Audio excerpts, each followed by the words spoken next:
The only way to celebrate New Year's Eve in Holland is with Olie Bollen. Currants, raisins, and delicious apples, all in a pastry deep fried. My Oma first taught me how to make Olie Bollen, and I just love them. They're a lot like a donut, so we have to use yeast, but don't panic, it's really simple. I've started with 1 cup of warmed milk. And what the warm milk does with the yeast is it just activates it. Gonna give that a quick stir, and then I'll just set that aside and let that yeast start to do its work. Next, I'm just gonna prepare an apple. You can peel the apple, but I really like to leave the skins on as long as it's a newer apple. And with the new apple, you have really nice skin. And I just make a fine slice, like so. Again, keeping it simple.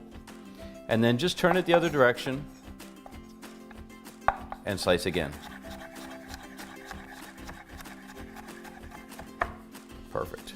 So I've got about 1.5 apples here that can go directly into my flour. And the great thing about this recipe is it's just a matter of assembling the ingredients and building the recipe.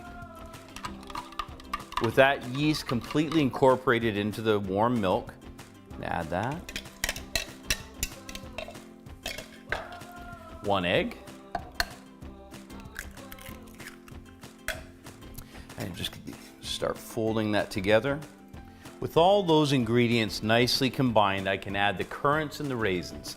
Currants are such a powerful punch of flavor, and they're really classic with the Olie Bollen, and the raisins bring a really beautiful sweetness. Fold those in to fully incorporate.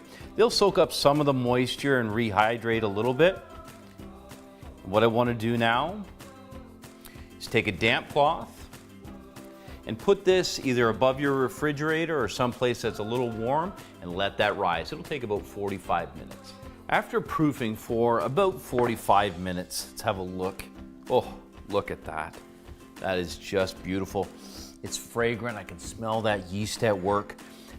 The deep fryer has been preheated to 375 degrees. I'm going to drop it down so the basket isn't in the way. I do want to leave the basket in to catch anything. The key is to kind of drop it into position, and when I do, gently release it. I'm using my Omas from the old country, from Holland. Wonder how many Olie Bollen this has made in its history. So you just take a little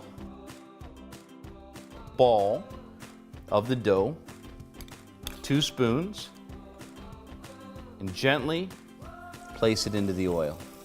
Careful not to burn yourself. Gently rolling each ball in, and just a little bit of a wag, if you will, when you drop it in. And what it does is it just allows it to float so it doesn't drop in and get entangled in the cage in the bottom. They look just beautiful.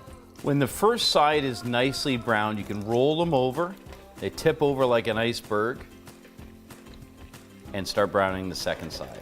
Look at those little beauties. Golden and delicious. The Olie Bollen are now finished. Important to drain them. So have a towel prepared and a plate. Make sure to drain them well before you put the powdered sugar on them. But look at these little golden, delicious donuts. There's something really heartwarming about warm apples and raisins and this pastry. What I love is that you can reach into the past, pick out an international dish, and find something that is so unique, and then you can make it your own. And year after year, your kids, your grandparents, your family, they'll all be asking you for the same thing. They'll be saying, bring out the Olie Bollen.